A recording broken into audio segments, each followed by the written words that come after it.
Okay, so we thought it was weird in general. The Texas was a 7-point favorite going against the number 4 team in the country, TCU.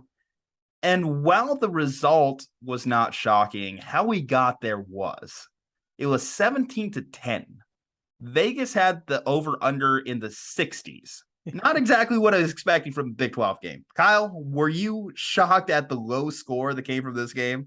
Dude, nothing in the Big 12 shocks me anymore. Nothing in the Big 12 shocks me. Every time I said it during the Kansas State preview we did, like, if you told me Deuce Vaughn went for 20 yards or 270 yards, I would believe both equally. The Big 12 has just been absolutely stupid this year. Everyone's beating up on each other, and TCU emerges from the cloud of dust. Yes, but we could at least predict 2 bad defenses. We were going to see some scoring.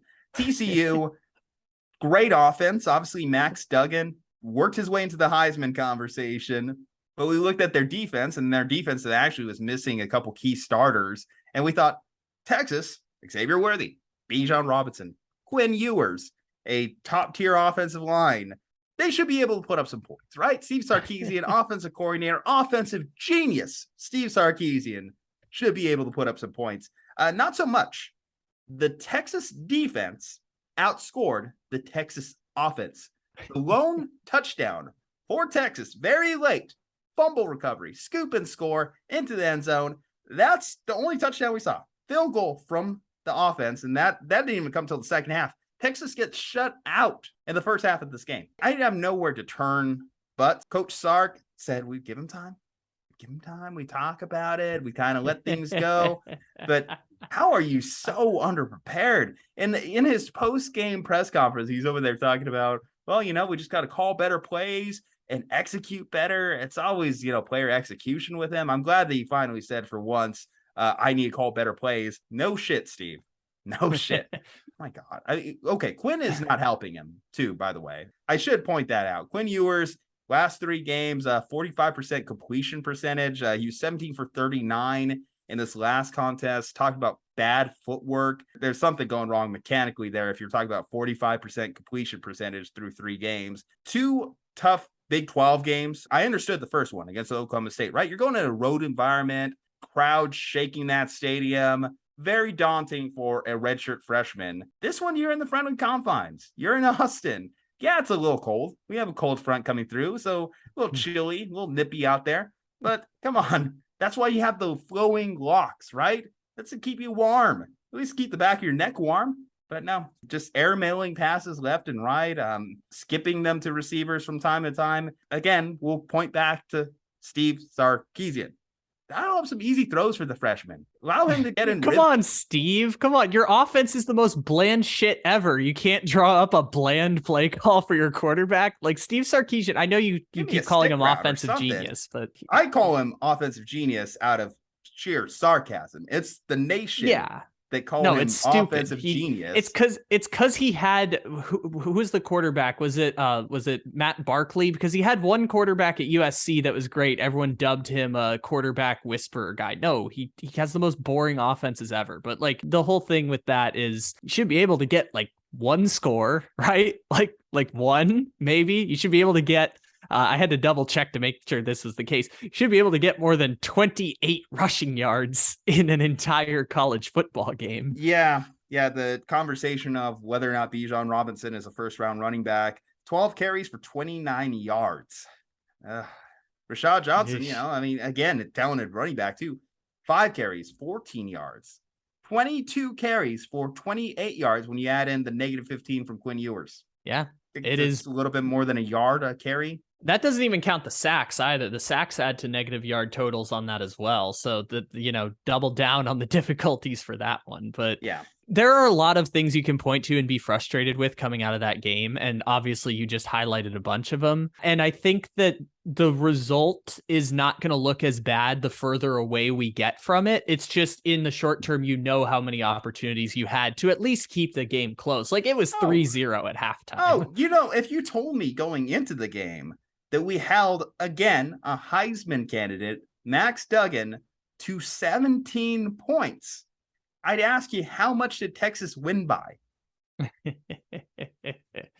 No, the answer is Yeah, the answer is should have been -14. Also, what I'm hearing is that no steakhouse for Quinn Ewers is what I'm hearing. Just to update people on our standing there. Still no steakhouse for Quinn Ewers at this point. Yeah, I think that's clear.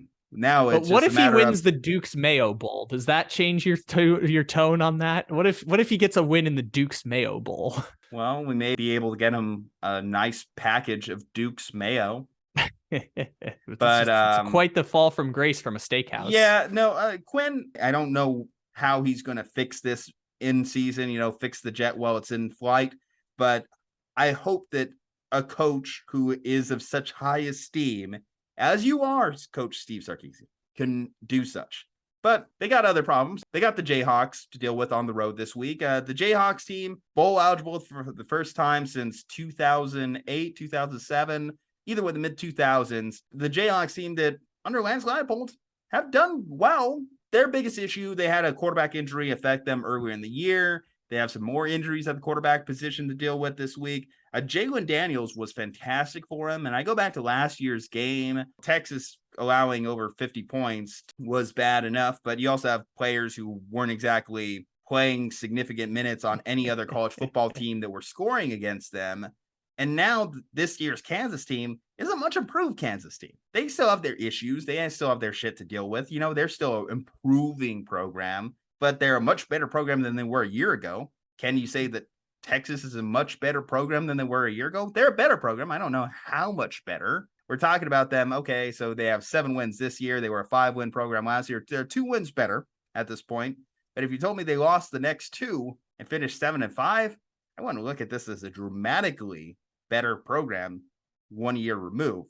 In fact, a lot of the talent still relatively remains the same. I still think you made an improvement at the quarterback position. I just don't know what the difference is between Hudson Card and Quinn Ewers anymore. That's the line that's starting to get blurred a little bit. Well, you may have jumped the gun a little bit there because Texas is currently 6-4, my friend. It is not a 7-win team thus far. They'll probably finish 7-5. I understand the sentiment there. They'll probably finish 7-5, but maybe that's a 8-4. And they hit that expectation we set at the start of the season. 8-4 would be a successful season, which means you got to beat Kansas and you got to beat Baylor, and you too can have a successful 8-4 season to build off of, which is a weird winding road to get there, and yet still the same result we were saying at the start of the year. You just have to beat Kansas, which I know that that is not as easy as it once was to say. You just got to beat Kansas. It's still relatively easy. It's as easy as beating Texas Tech. Now, if Jalen Daniels plays, this will be a closer game, but if you have any backup quarterback play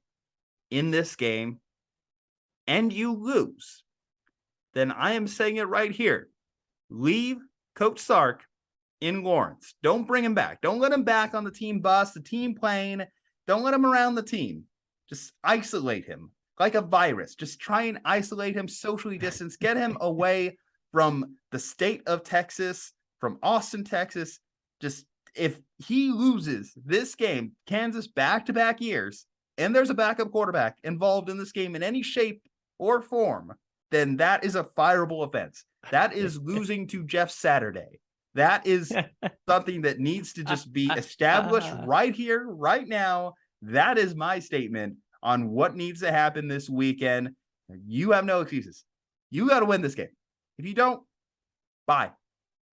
So for years, and this is before this year, for years on both my podcast, Take It Easy, and the show we did with our friend Blake Jude, we have both had this incredible fascination with Kansas football because I like rooting for losers. I root for the Sacramento Kings. I root for the San Diego Padres. I kind of like rooting for losers, and no bigger loser than Kansas because, again, this is Kansas football going back to that 2008 bowl eligibility season. They finished 6th out of 6th in the Big 12 North, 6th out of 6th in the Big 12 North, 10th out of 10, 10th out of 10, 10th out of 10, 9th out of 10. They got spicy that year by going 1-8 and beating Iowa State. 10th out of 10, 10th out of 10, 10th, 10th, 10th place for 11 consecutive seasons before this year they get to 6-3. So all of this to say, what good fan would I be if I didn't come out here and pick the Kansas Jayhawks to, for the second consecutive season, beat the Texas Longhorns. Is that evidence-based? No, not at all. This is totally emotional, and it would be the greatest thing ever. Sorry, it would be the second greatest thing ever if Kansas beat Texas, only topped by Kansas beating Texas last year. It would be the second greatest thing ever if Kansas beat Texas this year. I'm just going to do the emotional play and say Kansas is going to win, but Texas, if they're going to meet that 8-4 expectation, they do need to win both of these last two games, and this is the easy one.